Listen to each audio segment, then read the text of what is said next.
They tried to tear down the last stone that still held my grandfather's warmth. I stood between the law and memory, and chose memory. Like the video, subscribe to the channel, because when she arrived with cameras and bulldozers, I knew it was time for the fire to rise. This is a demolition order. You remove it yourself in 48 hours, or we'll call in the dozer. Karen's voice. President of the Evergreen Hills HOA sliced through what should have been a tranquil morning with the ferocity of a blade.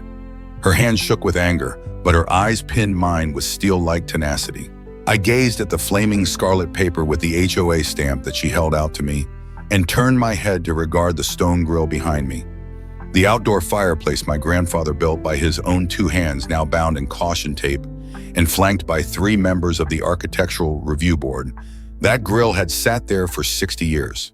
They hadn't been here 6 months. I balled up my hands.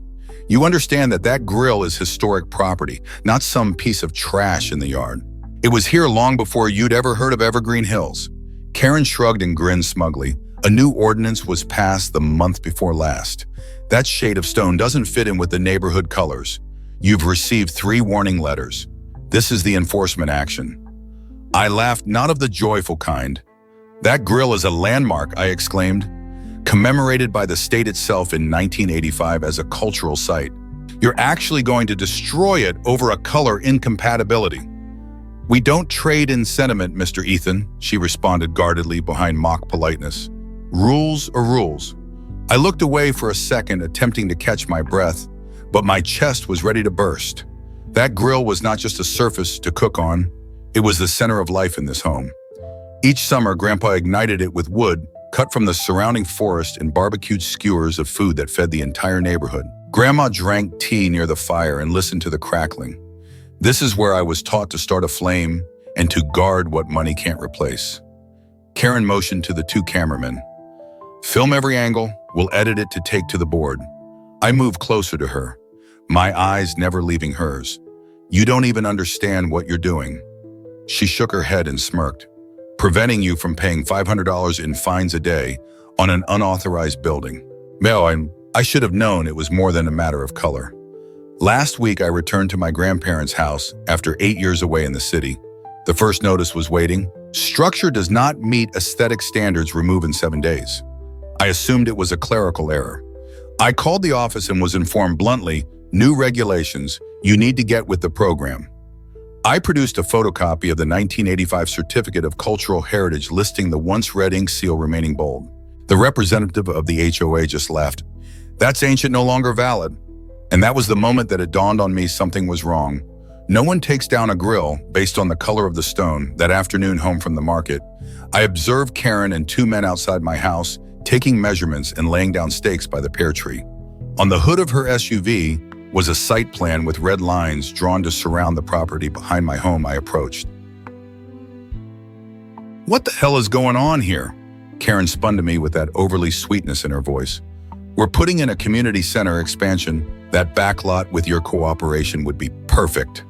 I scowled and narrowed my eyes. And if I don't cooperate, she gave a saccharine smile. Then we begin with the grill. And that's where it dawned on me that wasn't about HOA policy. This was a land grab on purpose, and they chose to pick on the wrong guy. My grandfather used to tell me there was something significant that was in the attic. You'll know when you should open it. I never touched it. Today is different though. The attic steps creaked just the same way that those long ago summer days of sneaking up here to play hide and seek did. I'd never noticed the old metal chest in the corner all coated in dust, locked behind a rusty brass padlock.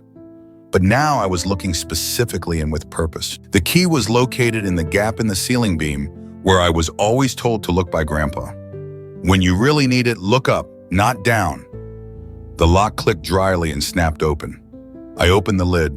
There were piles of outdated files, yellowed reports, and a packet of letters bound with scarlet ribbon. On the surface was a letter that read, Ethan, in case you ever really need fire. I opened the letter stiffly with my own trembling fingers, his handwriting remaining firm and resolute even in his dying days. Ethan, if you're seeing this, that means you're back and the stone grill is in jeopardy. That grill is not just used to cook on. That is where we store memory and tradition and the essence of the land. In 1980, it was designated a living cultural heritage site, part of the 12 Project Initiative in celebration of Central Region architecture. I was deeded custodial rights to it. The project fell through and never was completed. All of the originals remain here. In case you need assistance, call Helen Stone, former chair of the Heritage Council. She is the only one to realize what that grill is really about. I browsed through the files below hastily. Schematics drawn by hand, photographs of the grill stamped with the seal of the State of California Official Preservation Covenants. All of the papers featured government seals. These were not just legitimate, they held more power than any HOA design policy. I darted downstairs and laid everything out on the wooden table. Against the faint yellow ceiling light, a photo of Grandpa next to the grill wearing a pair of tongs and smiling at a 1983 barbecue. Gathering struck me with force. That was not stone and mortar. That grill represented living history. But I also understood that the HOA wasn't going to give up. Certainly not a woman like Karen, a woman who enforced her own rules in a scripture-like way. She was not alone, though. To save my family's heritage, I was going to need more than forms. I was going to need a battlefield. I called the Department of Culture of the state. 3 transfers, and I finally got someone named Marcus Helen, Stone's aide. Transstone Grill, 1985, I said. His attitude changed instantly. Hold on a second. Pulling the master file. Oh my God, this is one of the 12 original living heritage places. It was never taken down, just budget frozen. You're telling me that some HOA is looking to level it. I nodded, though he was blind to me, and they're going to do it in the next 48 hours. Don't allow anyone to come near that grill, Marcus instructed firmly. Call Helen in. She's retired but remains in power because she is the founder of the program. Email everything to me and any of the old photos you have. I sent it all and added the photo of Grandpa grinning next to the grill. She'll love that, Marcus commented. Your grandfather saved the preservation project in 1986 with a barbecue right there. As I hung up the phone, my phone beeped and received a new message. Final notice from HOA Demolition on Thursday at 8:00 a.m. I looked at the clock, 42 hours remaining, and I also couldn't wait until the 11th hour to retaliate. I required something else, public opinion. I opened my contacts and scrolled to the name of one I hadn't called in 10 years. Lana, the local journalist who had called Grandpa the last firekeeper. I pressed call. The ringtone began ringing. Lana picked up on the 3rd ring, her voice still husky and identifiable. Ethan Tran. Oh my God, it has been so long since I heard that name, I dryly chuckled. There wasn't time for sentimentality. Lana, I need assistance. Evergreen Hills HOA is going to level a historic building. My grandfather's stone grill. You recall that one, don't you? She hesitated before speaking softly. Wait, the one with the black stone chimney where your grandfather used to barbecue during the festivals. That's the one. It's being demolished because it doesn't meet the architectural standards, and it'll be gone in under 2 days. I heard her flipping through a notebook and the clacking of a keyboard. That was designated a living heritage site, wasn't it? Helen Stone's project in 85. Ethan, you're speaking to the woman who wrote the initial article about it. I breathed a sigh of relief. I want you to write it again, louder this time. This story isn't just about heritage anymore. It's a matter of citizen rights versus the so-called authority of community management. Lana chuckled softly, this time with purpose. Sounds like something I was born to put on the front page. I'll be there first thing tomorrow. But I want to start filming tonight before the HOA realizes they're being watched. Bring a camera, I replied. We may need proof. After hanging up, I walked back to the grill. Still upright and weathered each seam in the stone, a row of memory, I brushed away the dust Karen had left behind, revealing a faint handprint from my grandfather on one of the large bricks. Abruptly, a horn pierced the silence. A black SUV with HOA plates pulled up out front. Karen stepped out with a man in a sharp suit, dark sunglasses, and a briefcase in hand. I opened the gate before they could even ring the bell. What now? Jackhammers? Power drills? Karen didn't smile.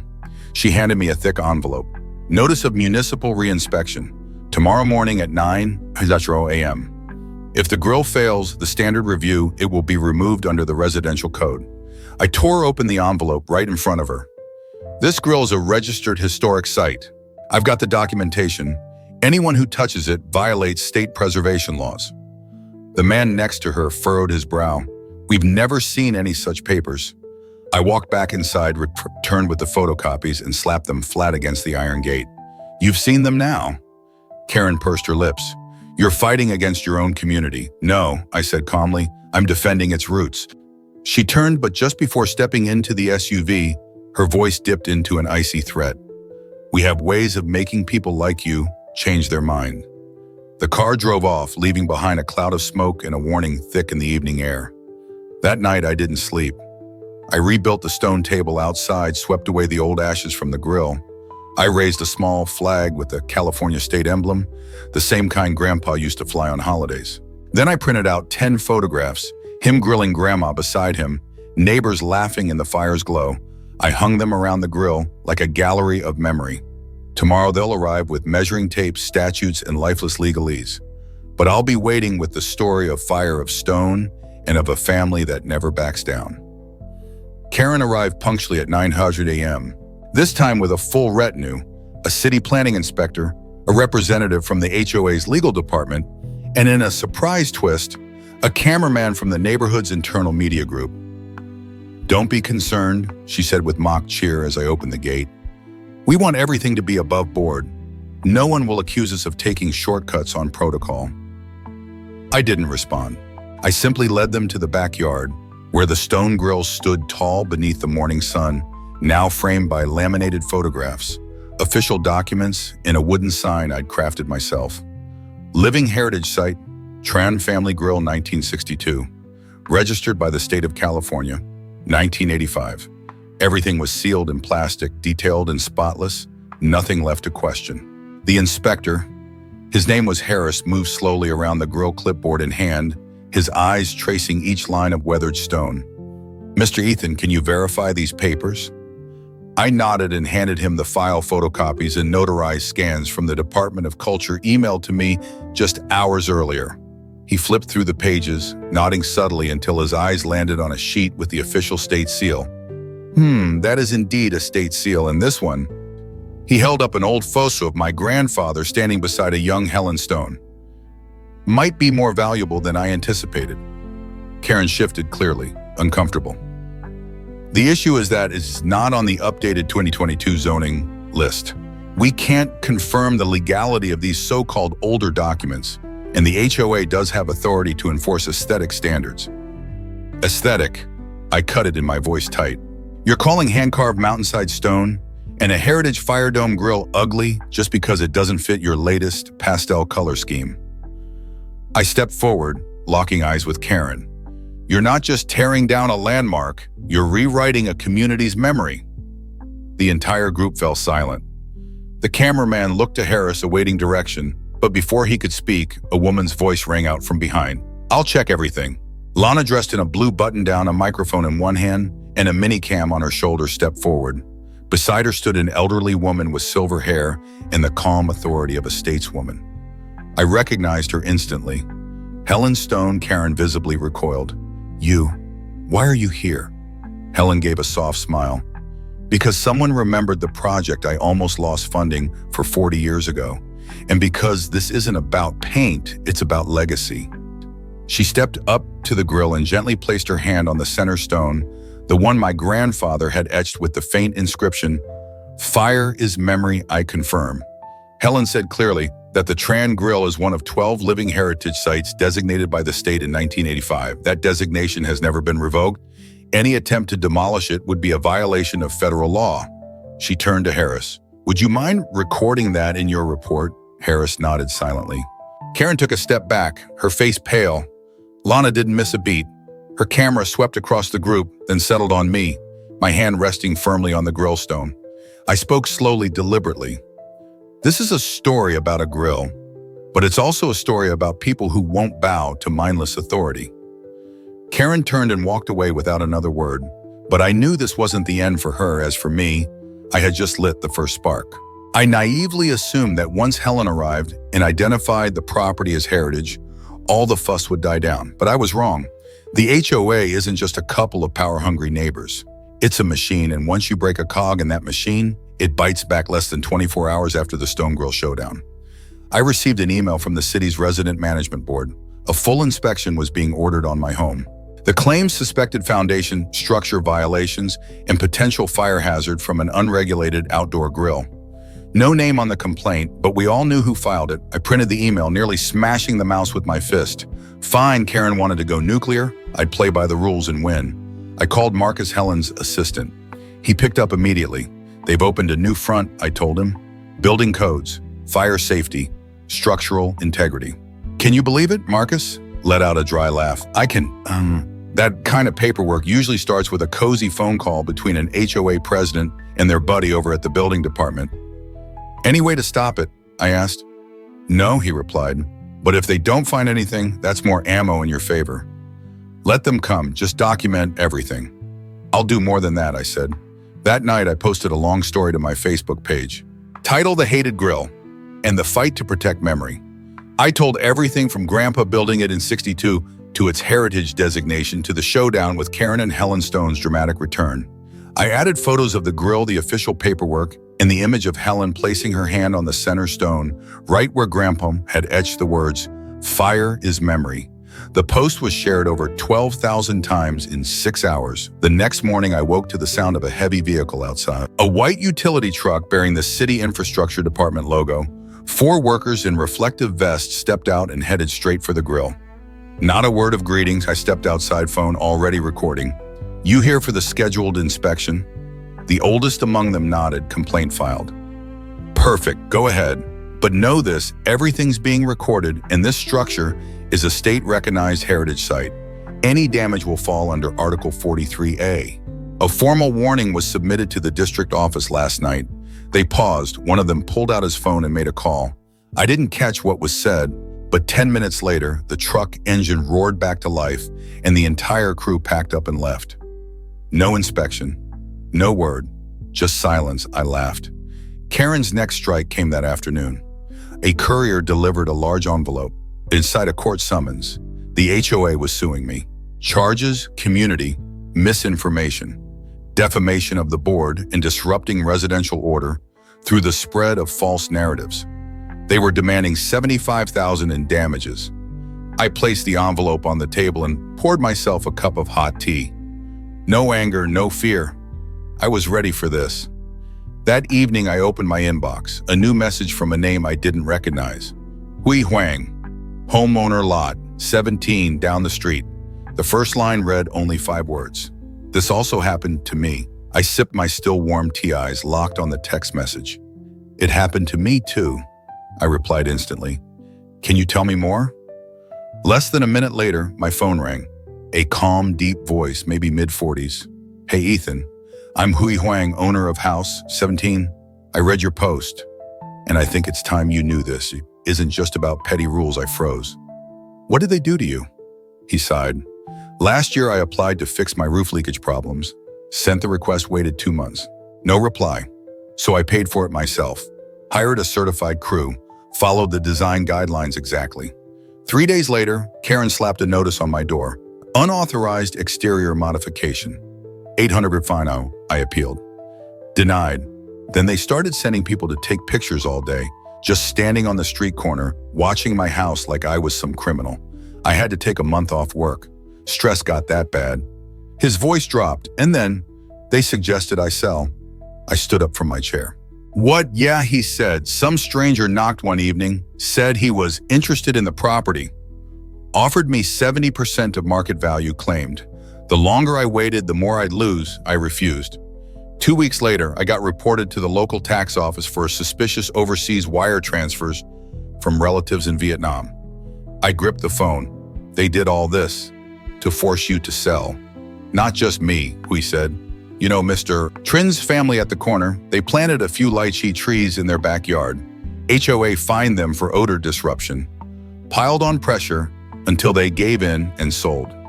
Guess who bought the place? A real estate firm named after Karen's daughter. My mind raced. Pieces were clicking into place. Karen's initial site plan, the one where she'd marked the land behind my house as community development potential. Her strange push to buy my property after losing the forced acquisition. It wasn't just about rules, this was a playbook. Mr. Huang, I said, voice steady now. "It's time we meet." "Not just me," he replied. "At least 7 other families went through similar things. They're just scared. But if you've got documents and that media attention from earlier, I think they'll speak up." That night, I printed copies of every deed my grandfather ever signed, scanned inheritance confirmations, cross-checked city zoning records, and then I found it. Buried in a stack of old papers, an official agreement between my grandfather and the county, designating the land behind our home as a free public BBQ area. With one condition: the grill structure could never be altered. I took pictures of everything. Then I drafted the email. "Subject to all Evergreen Hills residents impacted by the HOA. We need to meet." I hit send. Then I stood by the stove where a small flame crackled under dry pearwood. The scent hit me instantly. Smoke, char, summer memories, and something more. "Grandpa," I whispered, "turns out this grill wasn't just for barbecue.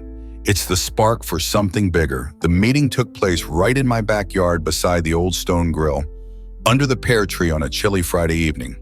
No plastic chairs, no microphones, just a wooden table, warm tea, and nearly 20 people sitting in a circle like the summer gatherings my grandfather used to host. I looked around at familiar faces that suddenly felt new again.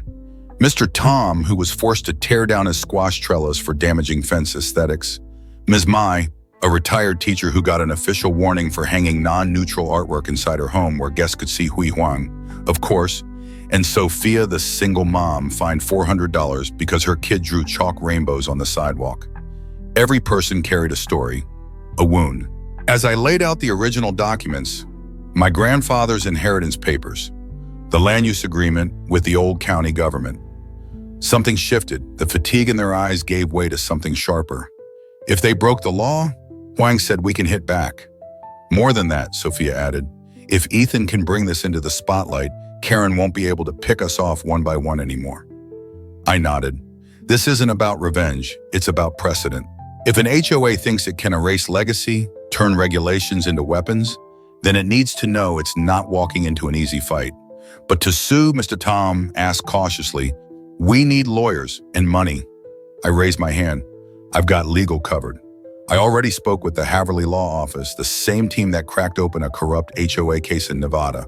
They'll help us. If we get 15 residents to sign on as plaintiffs, I'm in, said Mr. Tim. So am I, added Miss Mimi. My whole family said. Huang hands went up one after another. By the time I counted 17, I finally let myself smile. We called ourselves Stonefire after the grill, and what it stood for, Alan, a local college student, volunteered to build a website, an online forum where residents could document their HOA harassment stories. If they call it defamation, Alan said, we'll call it what it really is, the oral history of a neighborhood. Told truthfully. As the meeting ended, I walked each person to the gate. The sky was dark now, but my heart burned bright. Karen would retaliate. The system would push back. But this time I wasn't standing alone. I returned to the grill. The embers still pulsed with heat. I fed in more firewood, sat on the wooden stool my grandfather used to flip skewers, and began writing the opening lines for my speech at next week's community gathering. They called this grill ugly. I call it the last stronghold of memory, and memory doesn't get repainted to match your color palette. The HOA's community meeting was held in the amenity hall, usually just a space for weekend movie nights and yoga classes. But tonight it looked like a gala red carpet, fresh flowers, and a massive sign dead center. Landscape redevelopment vote, mandatory participation. I arrived early, not to mingle, to observe. Karen stood like a monarch in the middle of the room. Navy dress, perfectly curled, hair mic in hand, greeting each guest with that sweet but sharp voice. Beside her, a man in gold-rimmed glasses who screamed overpaid attorney. And at the back, a full production film crew. I knew right then, they were here to control the story. We're so thrilled to see the community engaged with the beautification plan. Karen beamed, arms outstretched like she was launching into flight. Every homeowner will have a voice in helping remove outdated eyesores that no longer reflect the spirit of our modern neighborhood. Her eyes drifted to me. Even nostalgic stone fire pits. Murmurs rippled from the front row. Uneasy glances. I stood. Excuse me, I said loudly. Do I have the right to speak? Karen frowned. So long as you are respectful. I walked to the center, pulled out my folder. I'd like to make something very clear. The stone grill behind my house has been officially recognized by the state of California as a living heritage structure. It holds legal status above any internal HOA rule. Any attempt to remove it under the guise of landscaping is illegal. A buzz moved through the room. A man mid-row raised his hand. We heard that was just a Facebook rumor. Do you have actual documentation? I held up a page bearing a red stamp. This is a signed letter from the State Department of Cultural Affairs signed by Helen Stone, the very woman who launched the Living Heritage Project in 1985. She personally verified its status and is prepared to testify if needed. The room fell still. Karen gave a strained chuckle. Mr. Tron seems to forget this is a homeowners association, not a courtroom. We operate under our own bylaws voted on by the residents. And tonight we're voting on whether a certain structure, one that doesn't align with the community's aesthetic, should be removed. I scanned the crowd. Half the people I didn't recognize. Some avoided eye contact. I knew exactly what this was. They'd packed the room with peripheral voters, people who didn't even live near the grill. A full-blown aesthetic coup. I said nothing more. Instead, I stepped back and texted Lana. They've started the vote. If you want a surprise interview, now's the time. 10 minutes later, the doors burst open. A local news team marched in, mics, raised cameras flashing. Karen stepped back from the podium, her face losing color fast. A reporter fired the first question. We've received reports that the HOA is holding a vote to demolish a state-recognized historic landmark. Care to comment?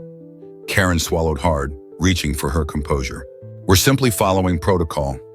There is no protocol, I cut in, that allows private votes to override state heritage laws, and now the whole county is watching live. The camera turned to the stone grill. I had placed a scale model beside it, along with a photo of my grandfather lighting it its very first fire. There was no spin left, no backdoor maneuver, no narrative to control. Karen had walked straight into the spotlight, and this time it wasn't scripted. 3 days after the failed vote in that media ambush, I got an anonymous email. Subject: they're falsifying the minutes, changing dates, changing attendees. I have the original file, want to expose them. At first I thought it was a prank, but attached was a PDF, an internal HOA meeting log from 2 months ago. Title: proposal to redevelop Eastern Sector. Target year 2025. The Eastern Sector was my property. What stood out? The attendance list included names of residents who had moved out last year. I pulled up security cam footage from the date of the meeting. The community center was locked. No one showed up. Just like that, I was holding proof the HOA had forged meeting minutes to legitimize their land grab plan. I sent the file to Attorney Haverly. He called me back within minutes, voice practically buzzing. This is it? The linchpin. Ethan, if we prove this document is fake, your case jumps from civil to criminal court. 1 or 2 insiders willing to testify, and Karen's going to trial. I have someone in mind, I told him, but he's still hesitant. I gave the name Hui Huang. A man crushed by HOA pressure, pushed to sell his home, spiraled into depression, and now the first person who dared speak out publicly, I called Hui. No small talk. Are you ready to testify? There was a long pause. Then he said quietly, not yet. I'm still afraid, but if I stay silent, they'll just do it to someone else. I didn't push. I just said no pressure. But when you're ready, this whole street is behind you. That afternoon, I stopped by the local newsroom where Lana was finalizing what could be the biggest article of her career. The headline read, Memory Erased, When HOAs Turn into Shadow Governments. I read each line, Karen creating bizarre policies, coercing residents to sell below market value, fake minutes, rigged votes, using her pull with county officials to stage phony inspections. There was even a paper trail linking her to a shell company that had acquired 7 lots in the past 2 years, under a different legal name.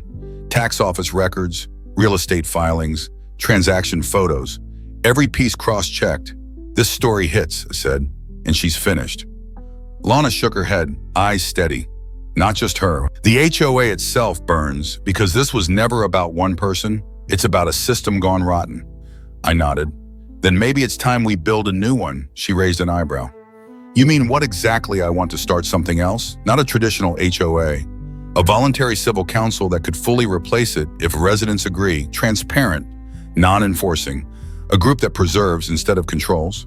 Lana smiled. What would you call it? I turned and looked at the stone grill through the glass. The fire inside still glowed steady and warm. Call it the Firekeepers Council. It was a Monday morning. Normally, the HOA sent out their weekly community info emails filled with fluff, like wishing all residents a high-energy week. Don't forget to rake those leaves and keep your grass within regulation. Height, but not this time. No email, no update, not a single word from the board. I checked the HOA's official website where meeting minutes and news were supposed to be posted publicly under the transparency clause. Blank page under maintenance. Too convenient. Something was cracking. That afternoon, Alan, the college student who built the Firekeepers website, texted me, "Check your inbox." I opened my email. An audio recording. The first voice was Karen's clear clink of teacups in the background, probably a private sit-down. "We need to realign the minutes from the meeting 3 months ago. Can someone confirm the attendance of those 2 former members?" "I just need one signature," another voice, a man's hesitant. I don't think we should keep falsifying records, Karen." "Ethan Tran has evidence now," Karen snapped. "And you think not? Signing gets you off the hook. I have pictures of you, high at last year's holiday party. Don't test me." I sat in silence for a moment after it ended. Proof. Straight from Karen's own mouth. And more importantly, someone from inside the HOA had recorded it. I didn't have to ask who sent it. They were done with fear. Karen hadn't just abused her authority, she'd been blackmailing her own board. That night, we called an emergency meeting for the Firekeepers. But this time, it wasn't just old neighbors.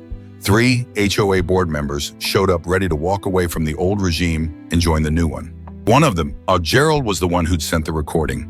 "Karen's lost control," he said, voice hoarse. "She's crossed every line. But I'm begging you, don't let anyone lose their home.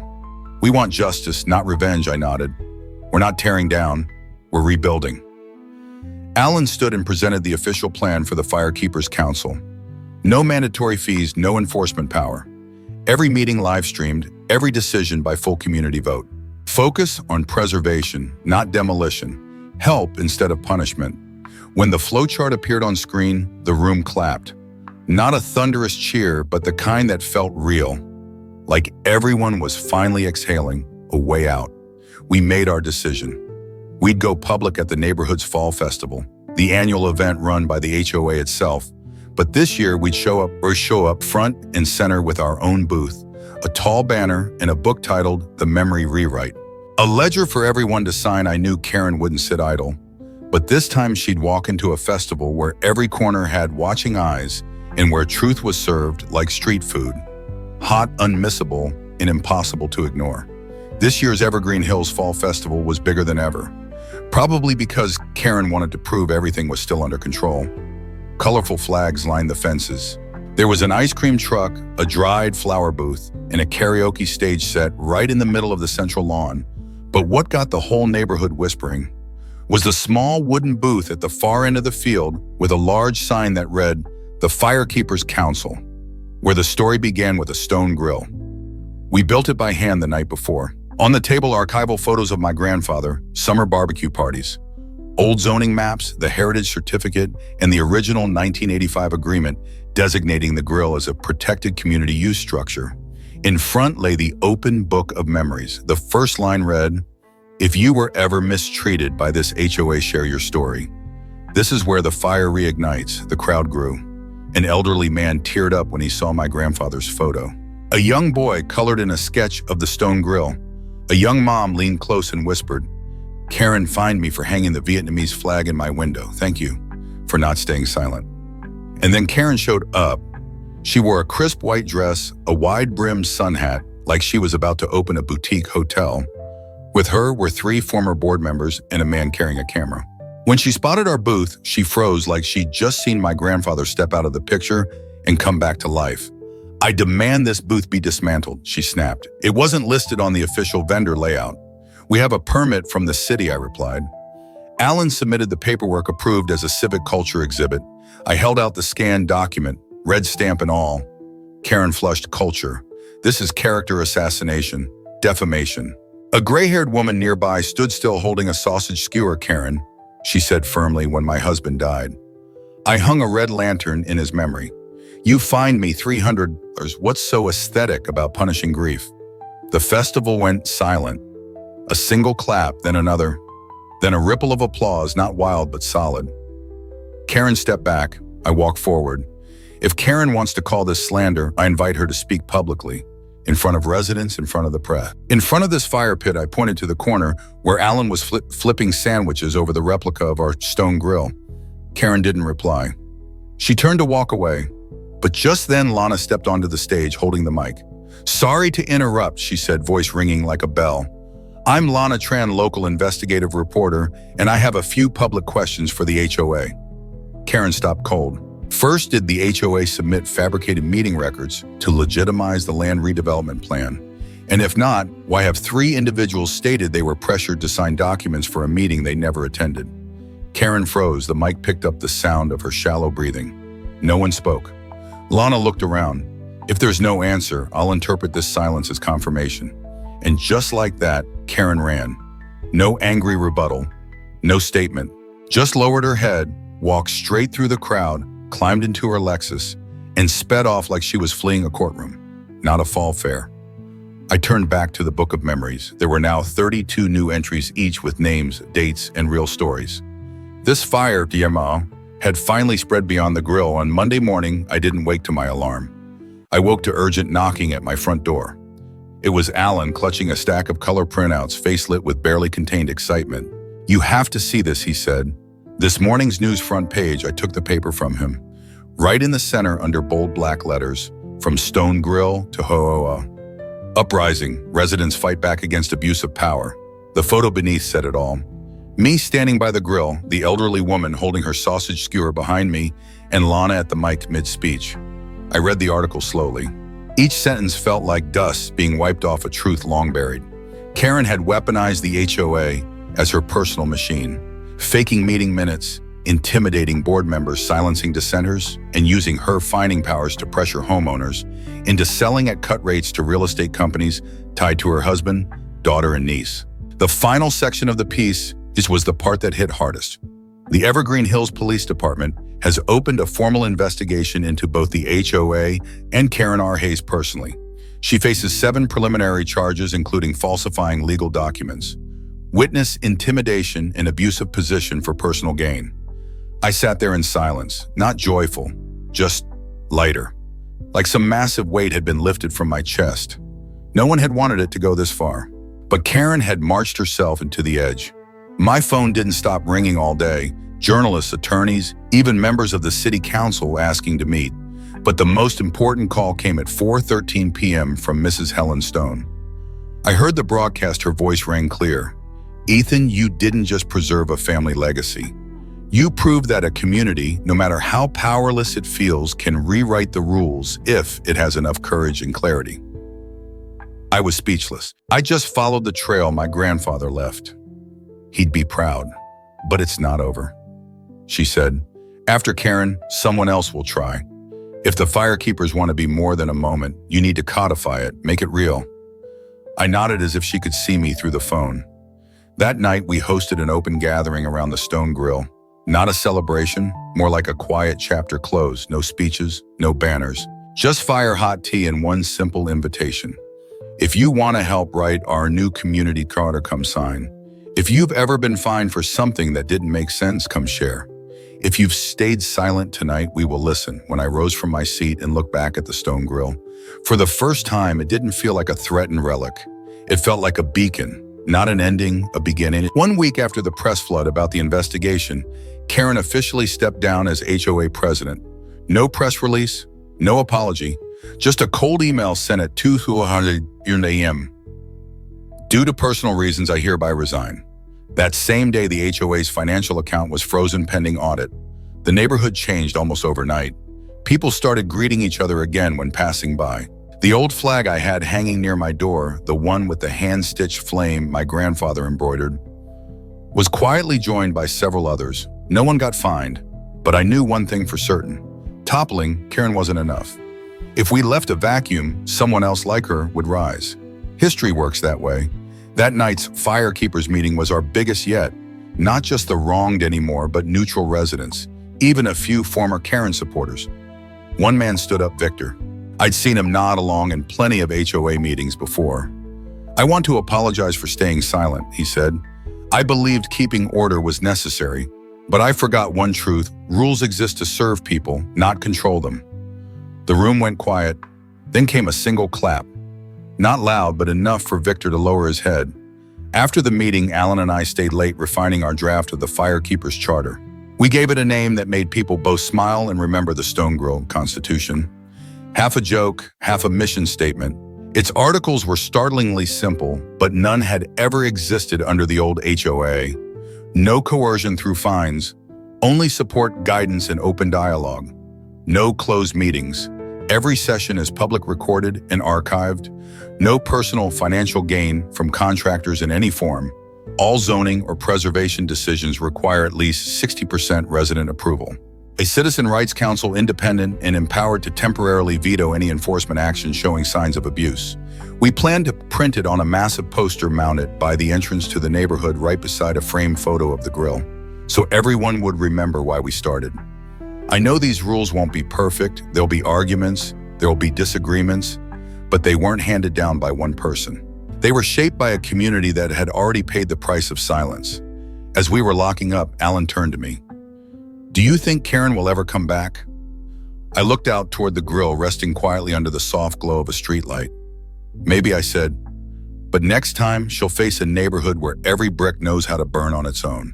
The very first thing the Firekeepers Council did after the new charter was approved was reopen the space that used to be the HOA's violation hearing room. We turned it into the community support office. Alan printed a new sign and hung it proudly over the door. Instead of warning letters, we send greetings. Within the first week, we received nearly 40 requests for help. Leaky roofs, broken street lamps, a tree blocking visibility at the corner. An elderly woman needing help repainting her fence, this time instead of violation notices or contractor kickbacks. We created a neighborhood volunteer crew. Every weekend, people took turns holding paintbrushes, carrying ladders, planting trees. And for the first time in years, I heard laughter echoing from parts of the neighborhood that used to be filled with nothing but quiet resentment. The story spread faster than I expected. A local TV station invited me to speak. The host's first question was, "Where do you think HOAs went wrong?" I smiled. They forgot something simple. People don't need to be controlled to be good neighbors. They just need to be trusted and given a chance to do the right thing together. After that segment aired, I received dozens of emails from across the country, people in other states struggling with their own HOAs. Some asked for our charter. Others simply wrote, "The story of the Stone Grill made me cry. Thank you." I replied to every single one. I attached our PDF and wrote the same message. This isn't a perfect model, but if it lights something in you, that's already enough. But not everyone welcomed the change. In our second week, I received a package with no return address. Inside was a copy of our Firekeepers Charter, covered in red slashes and angry marks. Tucked inside was a single handwritten note. "No one really wants neighbors to govern themselves. Eventually you'll see freedom is the easiest thing to abuse." I wasn't surprised. Where there's light, there will always be shadows trying to survive. Maybe it was Karen, maybe someone else, but it only made me more certain. We needed to build this on more than anger. We needed to build it on trust. That evening, as the neighborhood gathered around the Stone Grill for our first Passing the Flame night, I told them about the letter. Not to stir outrage, but to remind everyone. Change is a journey, not a victory. And then I closed with the words my grandfather once wrote in his journal, long before I was born. "If you want to light a fire for the whole neighborhood, don't bring gasoline. Bring coals and wait. The things that last take time to burn." In the fourth week after the Firekeepers Council officially took over, a new conflict broke out. One that had nothing to do with Karen and nothing to do with the old HOA. It started with something that seemed simple. A graffiti mural on the west wall of the park. A group of teenagers, kids from the neighborhood, had painted a massive image on the brick, a stone grill ablaze beneath a starry sky with the words, "We keep the flame, too." It was bold, modern, beautiful in its own way, but not everyone saw it that way. Several older residents, including some who had supported me from day one, submitted a petition calling for the mural's removal. Kids shouldn't just paint public structures. They said, when even muttered, "Looks like a rebellion. Doesn't respect tradition." A special meeting was called. For the first time, the tension in the room wasn't us versus them, but us versus ourselves. An elderly woman stood up and said, "I love the Stone Grill, but I don't want my grandchildren growing up surrounded by spray-painted walls." Then a girl stood, Mina, age 15, nervous but determined. I just wanted to say something.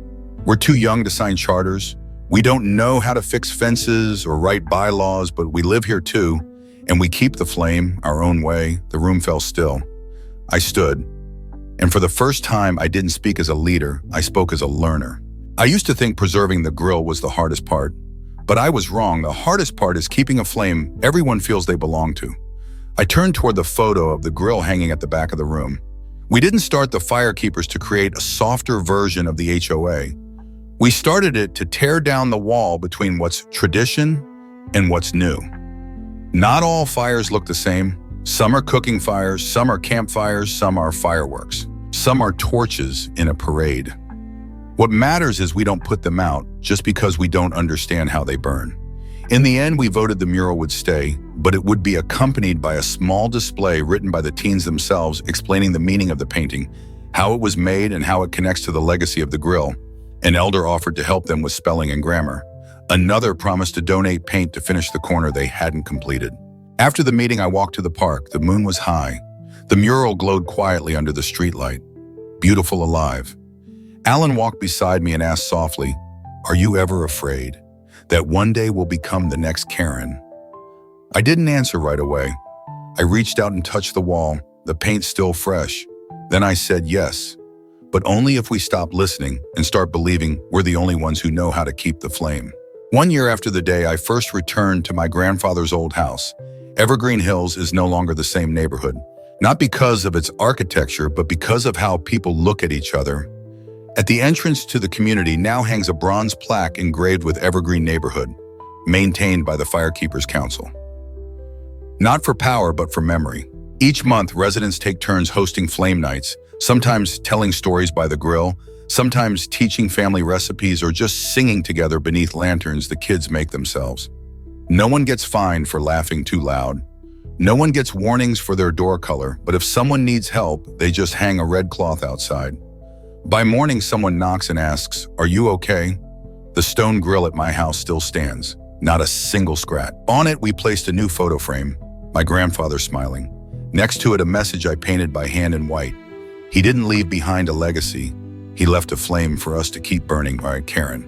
She's no longer here. Word is she moved to a seaside community down south where the HOAs are even stricter.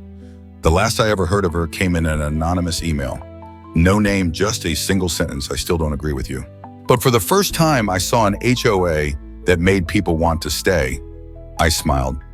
Maybe it was her. Maybe not. Didn't really matter anymore because during this year's Seasons Turn Festival, when the flames leapt high from the grill, when kids shouted with joy as they got fine slices of cake instead of money, when Mina sang a song she had written herself, when Mr. Tum, once so reserved, danced a few steps with his old walking stick, and when I saw Alan quietly capturing it all with his new camera, that's when I knew the battle was over and we had won. Not through lawsuits, through trust. I sat down on the wooden bench under the old pear tree beside the grill where my grandfather used to tell me stories. I closed my eyes and whispered, "Grandpa, we kept it, not just the grill, the flame."